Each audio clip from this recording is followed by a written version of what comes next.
همونه خو دوستانو هیله لرم چې تاسو به راته روغ او جوړ خوشحاله اوسئ او دا مهال به ګورئ اف جي ټابز یوټیوب چینل. قدرمنو دوستانو تاسو لپاره مې نن یوه ډېره په زړه پورې او بهترینه طریقه راوړې ده. قدرمنو دوستانو ډېرو ملګرو غوښتنه کوله ویلې موږ څنګه کولی شو چې د فیسبوک سټورۍ ته غټه ویډیو اپلوډ کړو.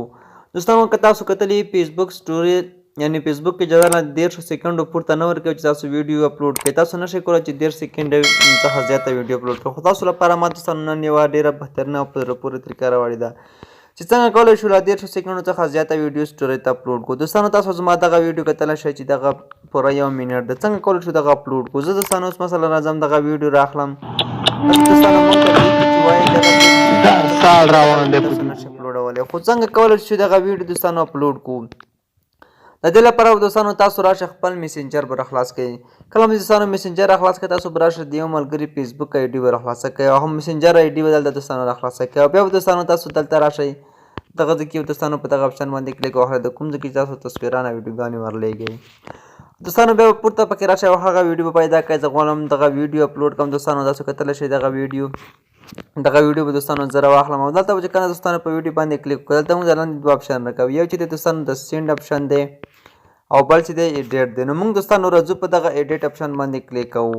نو موږ دوستانو راځو په دغه ایډیټ اپشن باندې ورته کلیک کوو. د سینډ اپشن سره کار نه لرو.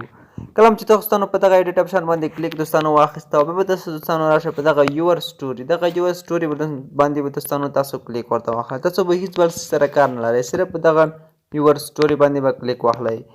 کله هم دوستانو په دغه یور سټوري باندې کلیک واخیسته تاسو به له دې څخه بیک لاړ شئ دوستانو او تاسو به یوه شي په انتظار وکړئ تر څو زموږ دغه سټوري چې دی هغه دوستانو ولګېږي. نو زموږ سټوري دوستانو اوس اپلوډېږي. تاسو به یوه شي به انتظار ورته وکړئ چې دغه سټوري تر څو اپلوډ شي. زه د ویډیو یو څه سکیپ کوم تر څو سټوري اپلوډ شي.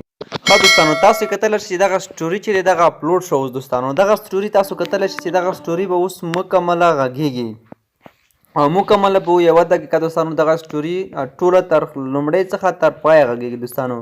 نو په همدغه طریقه تاسو کولی شئ چې خپله فیسبوک ته دغسې مکمله سټوري پورته کړئ. هغه که 1 دقیقه وي یا 2 دقیقه وي یا 3 دقیقې وي هر څومره دقیقې چې دوستانو وي نو کولی شئ چې دغه سټوري تاسو په ډېرې اسانۍ سره پورته کړئ خپل فیسبوک سټوري ته دوستانو. نو دغه ویډیو تر همدې ځایه که دغه ویډیو مو خوښ شوي نو ویډیو ته سره لایک کړئ او له نورو ملګرو سره هم دوستانو شریک کړئ. تر بل ویډیو به چې زه راځم د الله په امان هیله ده چې زموږ یوټیوب چینل هم در سره سبسکرایب کړئ.